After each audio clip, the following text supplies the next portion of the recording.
Hello dear students, we are going to learn a new topic. Our topic or discussion is gene mutation. What is gene mutation and different types of gene mutation. This topic is going to be very important for NEET point of view. Therefore watch the video till the end. Hello प्यारे बच्चों, इस video में discuss करने वाला एक नया topic, हमारा topic और डिस्कशन है जीन म्यूटेशन। जीन म्यूटेशन क्या होता है, इसके डिफरेंट टाइप्स क्या होते हैं, जिससे एग्ज़ाम में हमेशा क्वेश्चन आता रहा है। इसके एग्ज़ाम जितने हुए हैं उसमें कभी ना कभी आपको जो है आप देखोगे तो इससे क्वेश्चन मोस्ट कॉमनली आपको देखने को मिलेगा। फ्रीक्वेंटली क्वेश्चन इस पार्ट से आते हैं, बहुत आसान क्वेश्चन होते हैं। अगर आप ध्यान से देखोगे तो सारी बातें आपको समझ में आ जाएंगी। My name is Deepak Lathar. I am going to explain all this in video. Now let's start the video.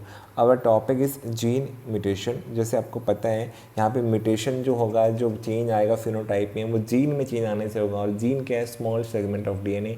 तो यहाँ पे जेनेटिक मटेरियल या डीएनए के छोटे से सेगमेंट में पार्ट में चेंज आएगा, इसको क्या बोलते हैं, जीन म्यूटेशन। तो यहाँ पे अगर मैं आपको रिकॉल करवाऊँ तो म्यूटेशन दो टाइप का पड़ा था, क्रोमोसोमल म्यूटेशन और जीन म्यूटेशन। तो क्रोमोसोमल म्यूटेशन के दो टाइप थे, क्रोमोसोमल एबेरेशंस और जीनोमेटिक म्यूटेशंस या हेट्रोप्लॉइडी। वो दोनों हमने डिस्कस कर लिए हैं। क्रोमोसोमल म्यूटेशंस के एग्जांपल अगर आपने वीडियो नहीं देखे आप उस वीडियो को देख सकते हैं। आज हम डिस्कस कर रहे हैं जीन म्यूटेशन को। देखो यहाँ पे चेंज इन न्यूक्लियोटाइड सीक्वेंस, किसी एक न्यूक्लियोटाइड का बदलाव हुआ है और इसके चेंज आने से पूरा सीक्वेंस चेंज हो गया है फर्दर जो है जेनेटिक मटेरियल का, इसलिए इसको बोलते हैं जीन म्यूटेशन। ये दो तरह से हो सकता है। सब्स्टिट्यूशन म्यूटेशन, जिसमें क्या होगा, replacement of one nucleotide by another nucleotide. एक न्यूक्लियोटाइड का दूसरे न्यूक्लियोटाइड से रिप्लेसमेंट हो जाएगा, चेंज हो जाएगा, तो उसके कारण म्यूटेशन हो जाए तो उसे क्या बोलेंगे, सब्स्टिट्यूशन म्यूटेशन। या फिर क्या हो जाए बेटा, फ्रेम शिफ्ट भी हो सकता है ये जीन म्यूटेशन, जहाँ पे लॉस हो गया या एडिशन हो गया वन और rarely more than one nucleotide in structure of DNA. Genetic material में क्या हो जाए, या तो कुछ लॉस हो जाए या कुछ एडिशन हो जाए, एक न्यूक्लियोटाइड या रेयरली कह रहा है एक से ज़्यादा कभी कभी होता है कि स्ट्रक्चर ऑफ डीएनए में कुछ ऐड हो जाए या लॉस हो जाए, तो क्या बोलेंगे, फ्रेम शिफ्ट हो सकता है। जो रीडिंग फ्रेम है उसके जो है रीड करने में चेंज आ जाएगा, इसको क्या बोलते हैं हम, फ्रेम शिफ्ट म्यूटेशन। पहले हम डिस्कस करेंगे सब्स्टिट्यूशन को, जो कि फर्दर दो टाइप में डिवाइड कर सकते हैं। कौन कौन से, ट्रांजिशन और ट्रांसवर्जन। तो आपको जैसे पता है सब्स्टिट्यूशन में क्या होता है, सब्स्टिट्यूट कर देना। तो क्या हो रहा है, replacement of one nucleotide by another. अगर ये सब्स्टिट्यूशन सेम टाइप से हो, प्यूरिन को रिप्लेस कर दे प्यूरिन, तो क्या बोलेंगे, ट्रांजिशन। या पायरिमिडिन को रिप्लेस कर दे पायरिमिडिन, तो क्या बोलेंगे, ट्रांजिशन। देखो प्यूरिन दो होते हैं, कौन कौन से, नाइट्रोजन बेस एडेनिन और ग्वानिन वाला न्यूक्लियोटाइड अगर यहाँ पे होगा रिप्लेसमेंट में एक दूसरे के, तो क्या बोलेंगे हम, ट्रांजिशन। अगर थाइमिन और साइटोसिन का रिप्लेसमेंट दोनों एक दूसरे के साथ करेंगे तो पायरिमिडिन का रिप्लेसमेंट पायरिमिडिन से होगा, तो क्या बोलेंगे, ट्रांजिशन। वेरी कॉमन, समझ में आ गया। सेम टाइप का अगर रहता है तो ट्रांजिशन। तो अगर यहाँ पे प्यूरिन का रिप्लेसमेंट प्यूरिन से हुआ, ट्रांजिशन। पायरिमिडिन का पायरिमिडिन से, ट्रांजिशन। ट्रांसवर्जन क्या होगा, प्यूरिन का रिप्लेसमेंट कैसे हो जाए, पायरिमिडिन का, या पायरिमिडिन का रिप्लेसमेंट कैसे हो जाए, प्यूरिन से, तो क्या बोलेंगे, ट्रांसवर्जन। क्योंकि प्यूरिन क्या है, एडेनिन और ग्वानिन है, और पायरिमिडिन क्या है, थाइमिन और साइटोसिन है। अगर ये एक दूसरे को रिप्लेस करते हैं तो ऐसे सब्स्टिट्यूशन क्या बोलते हैं, ट्रांसवर्जन। जैसे कि एग्जांपल सिक्कल सेल एनीमिया पढ़ा था बेटा हमने, SCA सिक्कल सेल एनीमिया हमने पढ़ा था, प्लेयोट्रोपिक जीन का एग्जांपल भी होता है। ये पॉइंट म्यूटेशन या जीन म्यूटेशन का एग्जांपल भी होता है। इनको हम कॉमनली जो है पॉइंट म्यूटेशंस भी बोल देते हैं बेटा। इनको हम कॉमनली क्या बोल देते हैं, जीन म्यूटेशंस को पॉइंट म्यूटेशंस भी बोल देते हैं। कि पॉइंट म्यूटेशन का एग्जांपल क्या था, हमने पढ़ा था पॉइंट म्यूटेशन का एग्जांपल ट्रांसवर्जन में सिकल सेल एनीमिया पढ़ा था हमने डिटेल में। अगर आपको अभी तक जो है सिकल सेल एनीमिया के बारे में नहीं पता है तो सिकल सेल एनीमिया का वीडियो मैंने अलग से बना रखा, आप उस वीडियो को देखिए। वहाँ पे मैंने समझाया कैसे जो है एडेनिन का रिप्लेसमेंट जो है थायमिन से हो गया है, तो ये सारी बातें, और कैसे सिक्स जो है अमीनो एसिड जो है ग्लूटामिक एसिड की जगह वेलिन बन गया है, तो कोडोन चेंज हो गया, तो वो सारी बातें मैंने वहाँ पे समझाई है। Sickle cell anaemia point mutation का एग्जाम्पल भी है, तो इसलिए मैं लिख भी देता हूँ यहाँ पे।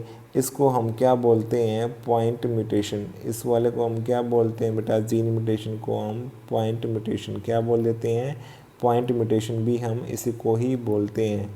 तो वहाँ पे पॉइंट म्यूटेशन की बात हो रही थी तो वो ये जीन म्यूटेशन ही था। नेक्स्ट है देखो बेटा सेकंड टाइप क्या है, फ्रेम शिफ्ट म्यूटेशन। क्या बोलेंगे, फ्रेम शिफ्ट, जहाँ पे या तो कुछ एडिशन होगा न्यूक्लियोटाइड का या कुछ लॉस होगा उसके कारण होगा। तो दो टाइप का फ्रेम शिफ्ट हो सकता है बेटा, एडिशन या इंसर्शन जिसे बोलेंगे, या डिलीशन बोलेंगे। एडिशन जैसे आपको पता लगा एडिशन ऑफ वन और rarely more than one nucleotide, तो क्या बोलेंगे एडिशन। और अगर लॉस होगा तो लॉस ऑफ वन और rarely more than one nucleotide क्या बोलेंगे, डिलीशन। देखो एग्जाम्पल से समझते हैं, मैं आपको समझाता हूँ, बहुत ईजी है। जैसे हमारा ये सीक्वेंस है, हमारे डीएनए के अंदर, जेनेटिक मटेरियल के अंदर GCA, UAC, CGG। आपको पता है जेनेटिक कोड को हम 3 न्यूक्लियोटाइड के पेयर की फॉर्म में हम पढ़ते हैं एक साथ में, जो कि एक कोडोन का जो है कंपोजिशन होता है। 3 नाइट्रोजन बेस एक साथ एक कोडोन को बनाते हैं। तो यहाँ पे GCA बिल्कुल सेम रह गया। हमने एडेनिन इसमें ऐड होते देखा, अगर एडेनिन ऐड हुआ तो क्या बन गया बेटा, अगर A आएगा तो क्या बन जाएगा, अब UAC की जगह कौन सा आ जाएगा, AUA, और ये आगे शिफ्ट होगा तो C इधर जाएगा, CCG बन जाएगा, और ये G अलग हो गया। तो यहाँ पे क्या हुआ, देखो रीडिंग फ्रेम चेंज हो गया पूरा। तो हो सकता है ये पहले किसी अमीनो एसिड को कोड कर रहा था, GCA के बाद में GCA पहला था, दूसरा ये था, तो हो सकता है कि ये डिफरेंट अमीनो एसिड को कोड करने लग जाए, और इसके कारण क्या हो जाए, अमीनो एसिड जो है प्रोटीन की चेन में बदल जाए, और उसके चेंज होने से प्रोटीन का फंक्शन बदल जाए, ऐसा पॉसिबल हो सकता है। तो यहाँ पे फर्दर ये वाला भी चेंज हो गया है। तो इसमें लिए कहते हैं कि एडिशन या डिलीशन होने से क्या होता है, फ्रेम शिफ्ट हो जाता है, रीडिंग फ्रेम पूरा आगे वाला चेंज होगा, तो जो अमीनो एसिड थे जो कोड हो रहे थे वो भी बदल जाएंगे। देखो डिलीशन में भी ऐसे ही, देखो GCA, AUAC, यहाँ से एडेनिन हटा दिया, तो देखो वापस क्या हो गया, एडेनिन हटा दिया जाए तो GCA और UAC, पहले AUA था, अब कौन सा आ गया सेकंड नंबर पे, UAC, जो कि अलग अमीनो एसिड को कोड करेगा। CCG था, अब क्या गया CGG, अलग अमीनो एसिड को कोड कर सकता है। तो यहाँ पे डिलीशन या एडिशन होने से क्या हो सकता है, फ्रेम रीडिंग फ्रेम चेंज होगा, इसलिए इसको क्या बोलते हैं, फ्रेम शिफ्ट म्यूटेशन। और हो सकता है कि अमीनो एसिड भी अलग टाइप को वो कोड करने लग जाए, ऐसा पॉसिबल है। तो therefore they are more harmful than substitution mutation, से ज़्यादा हार्मफुल कौन से हैं, फ्रेम शिफ्ट। अब इसका एग्जाम्पल कौन सा है बेटा, बेस्ट एग्जाम्पल थैलेसीमिया। क्या है इसका एग्जाम्पल, थैलेसीमिया। अगर थैलेसीमिया का वीडियो आपने अभी तक नहीं देखा तो थैलेसीमिया का वीडियो मैंने अलग से बनाया, जिसमें मैंने अलग से थैलेसीमिया को एक्सप्लेन किया है। जहाँ पे मैंने डिसऑर्डर को एक्सप्लेन किया उसमें मैंने थैलेसीमिया का वीडियो अलग से एक्सप्लेन किया है। यहाँ पे हमें सिर्फ इतना याद रखना है, फ्रेम शिफ्ट म्यूटेशन का एग्जाम्पल है। देखो यहाँ पे एडिशन या डिलीशन, अगर मान लो एक अमीनो एसिड का हुआ हमने देखा, 2 का भी हो सकता है बेटा, 2 से ज़्यादा, 3 का हो जाए ना, अगर 3 की मल्टीपल में हो जाए ना, एक साथ 3 ऐड हो जाएं या एक साथ 3 माइनस हो जाए तो फ़र्क कम पड़ेगा। कैसे कम पड़ेगा, मान लो तीनों जो है यहाँ पे, इसके यहाँ पे क्या आ जाते, 3 आ जाते, 3A आ जाते, मान लो क्या होता है बेटा, AAA। तो क्या होता है फिर नेक्स्ट, तो क्या बनता है UAC, नेक्स्ट क्या बनता है CGG।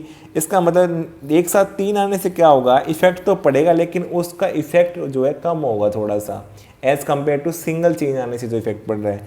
जैसे यहाँ पे डिलीट हुआ है, ये एक डिलीट हुआ है, ठीक है, यहाँ पे तो ये एक डिलीट हुआ है, बल्कि यहाँ पे 3 डिलीट हो जाते हैं। अगर यहाँ 3 प्रेजेंट होते ना ये, तो यहाँ 3 डिलीट हो जाते, कोई दिक्कत नहीं थी। फिर GCA, फिर जो है यहाँ पे UAC और यहाँ CGG सेम हो जाता है। तो यहाँ पे 3 का, अगर 3 की फॉर्म में हो रहा है, मल्टीपल ऑफ 3 में हो रहा है, एडिशन या डिलीशन है, तो उसका इम्पैक्ट कम होता है एज कम्पेयर टू अगर एडिशन 1 न्यूक्लियोटाइड का होता है या 2 की फॉर्म में होता है, 2 न्यूक्लियोटाइड का होता है।